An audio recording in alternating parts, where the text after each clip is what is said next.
বাংলাদেশের রিজার্ভ চুরির মামলায় দোষী প্রমাণিত হয়েছেন ফিলিপাইনের আরসিবিসি ব্যাংকের সাবেক ব্রাঞ্চ ম্যানেজার মাইয়া সান্তোস দেগুইতো। ৮ অভিযোগের জন্য তাকে ৩২ থেকে ৫৬ বছরের কারাদণ্ড দিয়েছেন দেশটির আদালত। বিশ্বের বৃহৎ এই সাইবার ডাকাতির ঘটনায় এই প্রথম কাউকে সাজা দেওয়া হলো। রিজার্ভের $৩ কোটি স্থানান্তরের অভিযোগে ফিলিপাইনের একটি ক্যাসিনোর ব্যাংক অ্যাকাউন্ট স্থগিত করা হয়েছে।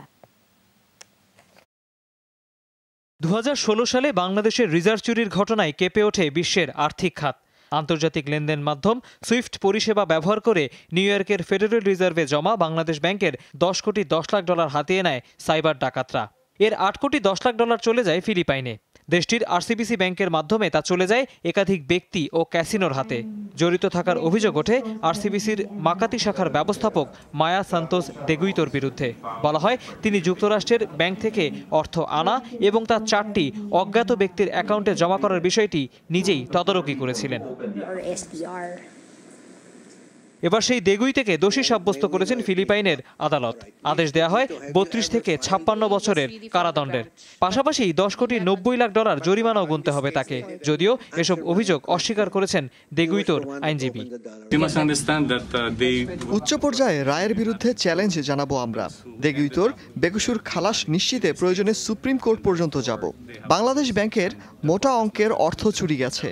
এই ঘটনায় অনেক রাঘব বোয়াল জড়িত।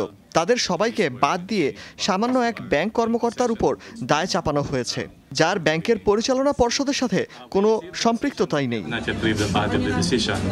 এদিকে তদন্ত চলছে আরসিবিসির আরও 6 ব্যাংকারের বিরুদ্ধে। অভিযোগ ছিল ফিলিপাইনে আসার পর মুদ্রা লেনদেন প্রতিষ্ঠান ফিলরেমের মাধ্যমে চুরির অর্থ চলে যায় 3টি ক্যাসিনোতে। সম্প্রতি এর একটিতে $3 কোটি হাতবদল হয়েছে বলে প্রমাণ পেয়েছে ফিলিপাইনের ডিপার্টমেন্ট অফ জাস্টিস। ক্যাসিনোটির ব্যাংক অ্যাকাউন্টের লেনদেন স্থগিত করা হয়েছে।